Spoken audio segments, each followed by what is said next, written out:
प्रिय विद्यार्थियों, पुन्हा एकदा स्वागत आहे आपल्या डिजिटल स्कूलमध्ये। आज आपण मराठी हस्ताक्षरमध्ये औ कसा लिहायचा हे शिकणार आहोत।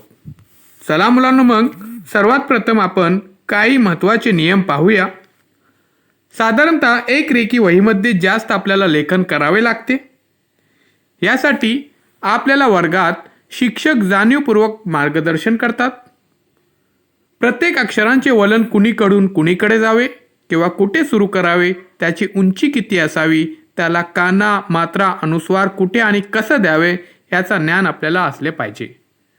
सर्वात प्रथम दोन रेखी धरून आपल्याला लिहायचं आहे, जसा इथे औषधी लिहिलेला आहे। त्यानंतर आपण दोन रेखीच्या मधोमध कसा लिहायचा ह्याचा अभ्यास करणार आहोत। आता पहा, ओत। मुलांनो, चांगले हस्ताक्षर असले तर आपल्याला परीक्षेमध्ये चांगले गुण प्राप्त होतात आणि आपण यशस्वी सुद्धा चांगल्या गुणांनी होतो। मुलांनो, आता पाहूया औषधी, ओत। त्याच्यानंतर आता पहा ओटकी।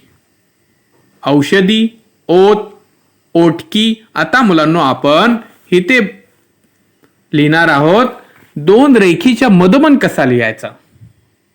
सर्वात प्रथम आपल्याला अभ्यास करायचा आहे दोन रेखी धरून।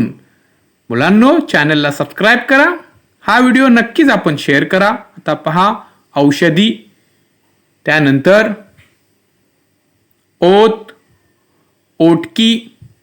मुलांनो, डिजिटल स्कूल हा अँड्रॉइड ॲप आपण प्ले स्टोअरमधून डाउनलोड करा। या ॲपमध्ये सर्व विषयांचे, सर्व वर्गांचे शैक्षणिक व्हिडिओज अपलोड केलेले आहेत। चला मुलांनो, पुन्हा आपण पाहूया एक नवीन व्हिडिओ।